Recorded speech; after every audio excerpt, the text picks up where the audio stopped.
Symbolism is the idea that things represent other things. What do we mean by that? What we mean is that we can look at something, let's say the color red, and conclude that it represents not the color red itself, but something beyond it. For example, passion, or love, or devotion, or maybe the opposite, infidelity. The color red can also represent blood. It can also mean stop. When you approach a traffic light, it can symbolize communism. In other words, it can mean anything you want it to mean. In other words, it means everything, or it means nothing. Because if you can assign any kind of symbolic interpretation to it, it has no internal value, no fixed or unchanging or universal meaning. It has no special quality that designates it as a symbol of one particular thing.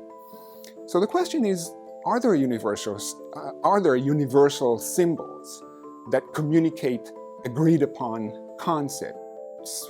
We could talk, for example, about white as a symbol of purity or innocence or life. But again, that would be a very superficial reading of literature, because white could also signify paleness, bloodlessness, lifelessness, and death. So once again, if white can signify one thing and its opposite, life and death, what kind of symbol is it? A more sophisticated way of approaching symbolism would be to say that things have symbolic qualities only in certain contexts, and sometimes they don't symbolize anything at all. If we take, for example, Gertrude Stein, the famous quote, "Rose is a rose is a rose."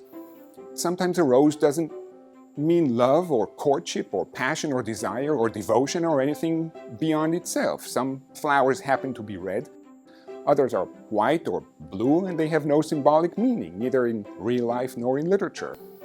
I think it's very tempting to treat every element in literature as a symbol of something. For example, a storm brewing on the horizon must be a symbol of the emotional turmoil that the main character is going through. Or the black car that the main character drives is a foreshadowing of his death, and so on and so forth. It's important to remember that sometimes a storm on the horizon simply represents bad weather. Some cats are white, some are black, some are ginger.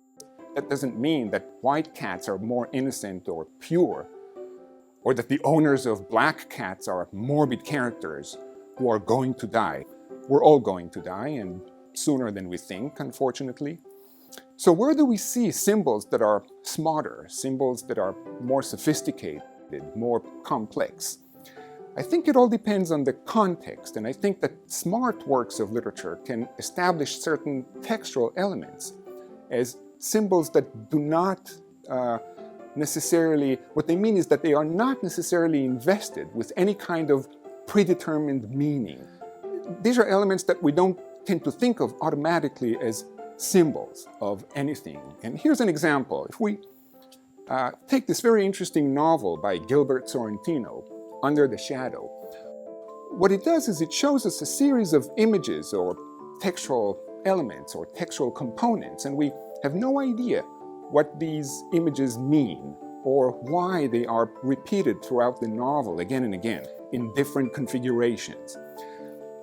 But then when we look at one of these elements, one of these images, let's say the moon, every time we see it, every time characters look at the moon, we realize gradually that they are actually looking back into the past, into their personal history or childhood memories.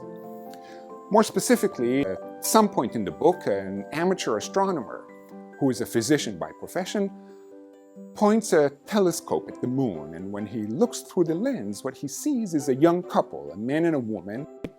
Sometimes it's a young woman and an older woman bathing in a lake. It's very strange. He's startled by this image. How is it possible that this is what he sees when the telescope is pointed at the moon? What we find out later in the novel is that he's looking at his own parents. And all of a sudden, he gains access to a repressed childhood memory.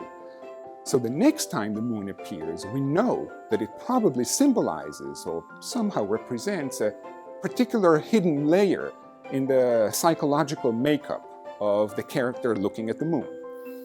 What it means is that the concept of identifying symbols in literature is not necessarily based on the idea of decoding or replacing a familiar symbol with a designated meaning. The point is to examine textual elements in new contexts and attribute to them symbolic meanings that may have never existed before.